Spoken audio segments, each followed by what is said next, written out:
Hola a todos, bienvenidos a un nuevo vídeo. Este es el segundo en el que estamos hablando de la conciencia. Hoy llegaremos hasta la página 104. Ya sabemos que lo más importante para el demiurgo es que el pasú posea capacidad individual para descubrir los entes. Pues bien, esta capacidad se aumenta efectivamente cuando el pasú descubre a un ente en concreto. Asimismo, es decir, cuando se sabe un individuo diferente a los demás entes o adquiere conciencia de sí. Hay que apuntar también que la conciencia del pasú aún no es el yo. El yo solo aparece después del encadenamiento espiritual, pero aún no estamos hablando de ese momento. Por lo tanto, de lo que aquí se habla es de la conciencia que no es el yo. Ya sabemos cuándo se inicia la conciencia. Dijimos, en un momento de la existencia de la estructura cultural, cuando el individuo se descubre a sí mismo. Lo que ahora preguntamos es, ¿qué modificación introduce la presencia de la conciencia en el pensar racional? La intención del pensamiento, es decir, la conciencia es la que hace que el pensamiento tenga una intención. Con otras palabras, lo que estamos cuestionando es en qué momento de la operación racional del pensar el pensamiento tiene un carácter intencional. Voy a dar la respuesta por adelantado y luego ya se desarrollará. Cuando se forman las relaciones, no los principios, las relaciones. Y ya sabemos que las relaciones o esquemas del ente se estructuran en la segunda operación de la razón. Así que, una vez más, vamos a pasar revista a las dos operaciones de la razón, pero ahora con la intención de comprender el carácter intencional del pensamiento para formar el esquema del ente. En la primera operación de la razón, un ente del mundo impresiona la esfera sensorial o la sensibilidad. Es decir, la esfera sensorial recibe el estímulo de un ente externo. Y recordemos que el ente externo tiene dos componentes, el arquetipo universal y el designio. Luego, la razón remite ambos componentes del ente a la memoria arquetípica, donde se encuentran los arquetipos invertidos que son copia invertida de los arquetipos universales. A continuación, se confrontan el arquetipo universal con el arquetipo invertido, eliminándose mutuamente y quedando al descubierto el designio, que se estructura en la estructura cultural como principio. Y ahora presta atención a lo que voy a decir, porque hasta aquí la razón ha actuado de manera automática. El pensamiento no tiene intención. Y adelanto que esto se debe a la potencia pasiva de los principios, lo cual desarrollaremos más adelante en este vídeo. Como dijimos, el carácter intencional del pensamiento se manifiesta al formar las relaciones, debido a la potencia activa de los símbolos que componen la relación. Y esto sucede en la segunda operación de la razón. También volveremos a hablar de la potencia activa de la relación más adelante. En la segunda operación de la razón escoge de entre los arquetipos invertidos de la memoria arquetípica aquellos que son más adecuados para formar el esquema del ente. Y esto lo hace con una intención, con un carácter intencional, como ya hemos apuntado. Entonces, ya estamos en condiciones de definir intención. La intención es el carácter intencional con que un arquetipo de la memoria arquetípica se actualiza en la estructura cultural. Y ya sabemos que dicho carácter intencional es mayor cuando se forman las relaciones, debido a la potencia activa de los símbolos que la conforman. Vamos a recordar tres conceptos. Primero, los principios son símbolos simples, mientras que las relaciones son símbolos complejos, pues están formadas por varios símbolos simples. Segundo, los símbolos que representan los principios tienen potencia pasiva y los símbolos que conforman las relaciones tienen potencia activa. Tercero, los símbolos simples son únicos como principios, pero pueden subestructurarse o repetirse incontablemente como símbolos de las relaciones. La diferencia del mismo símbolo simple cuando actúa como principio o como elemento de la relación es la potencia, pasiva en el principio y activa en la relación. En resumidas cuentas, en la primera operación, la razón actualizará automáticamente el arquetipo invertido en la estructura cultural. Esto es así porque la intensidad intencional puesta en juego para producir la actualización de un principio es mínima y es por tal carencia de intensidad que la potencia del principio sea pasiva.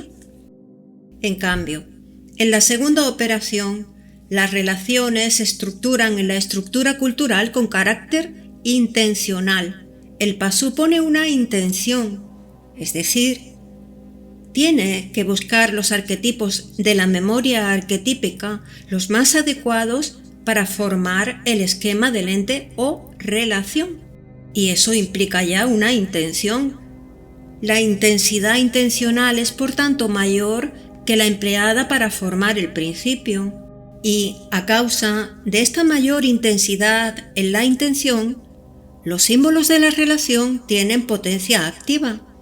Ahora bien, la potencia activa de las relaciones es proporcional a la intensidad con que se efectuó el descubrimiento de los arquetipos que conforman el esquema del ente.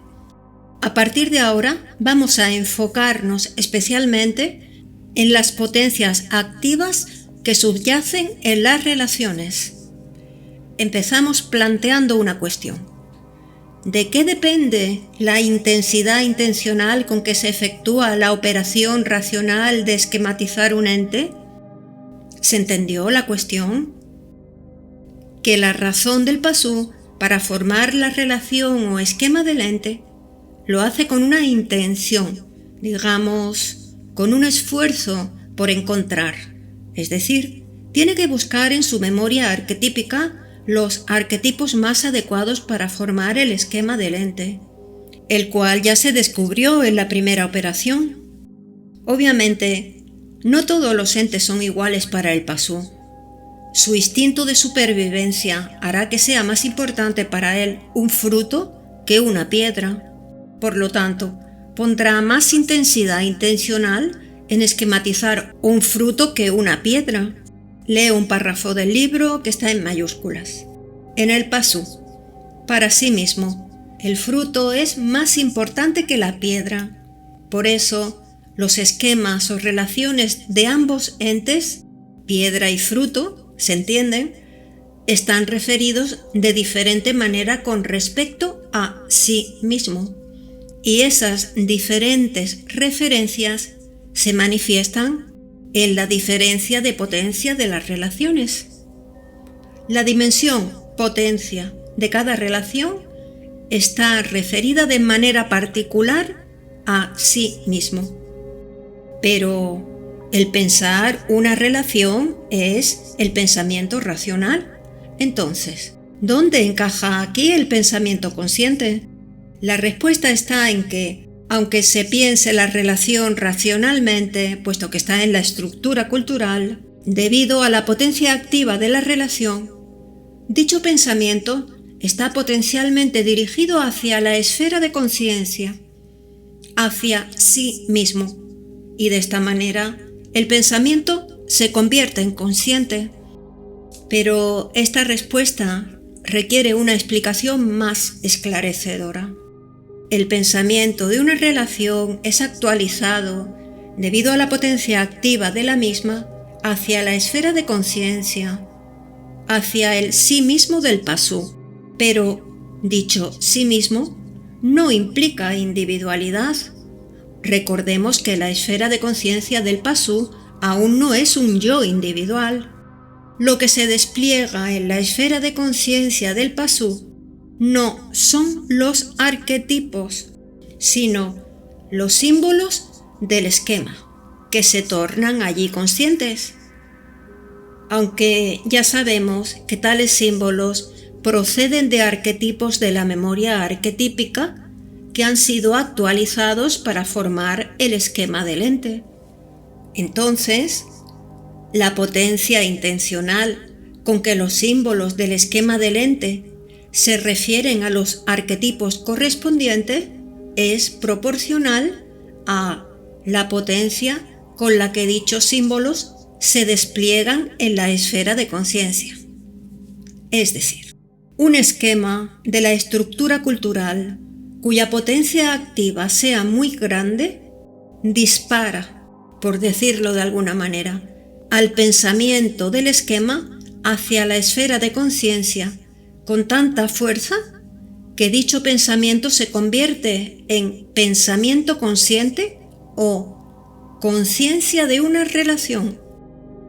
Dichos pensamientos conscientes del microcosmos, que son los más actuales por el sentido puesto en ellos, son análogos en el macrocosmos, la cultura o superestructura, a los hechos culturales más relevantes o con más sentido que otros. Unos y otros, es decir, los pensamientos conscientes con más sentido en el microcosmos y los hechos culturales con más sentido en el macrocosmos son los que delinean el hilo de unión. En el primer caso, entre la estructura cultural y la conciencia. En el segundo caso, entre la historia de una comunidad y el hecho que marca el comienzo de su cultura. Tal línea subjetiva demuestra que la conciencia es el sujeto histórico del microcosmos. Y ya para finalizar voy a leer unas conclusiones finales que aparecen en el libro. Dice así: de acuerdo a lo expuesto en este artículo, la conciencia es un sujeto histórico que registra un momento de aparición, a partir del cual momento todas las relaciones que se formen estarán, en mayor o menor medida, potencialmente referidas a sí mismo, es decir, al microcosmos, considerado o intuido como ente individual. Los pensamientos de relaciones o sistemas son determinados por tales referencias potenciales e impulsados hacia la esfera de conciencia, vale decir, hacia las capas superiores de las esferas afectiva e irracional para emerger más allá de ellas. La esfera de conciencia vendría a ser así el estadio superior del pensar.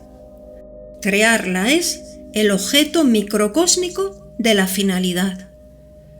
Como ya dijimos, esta esfera no se desarrolló lo suficiente en el Pasú y ello motivó su estancamiento cultural. ¿De qué depende el desarrollo de la esfera de conciencia?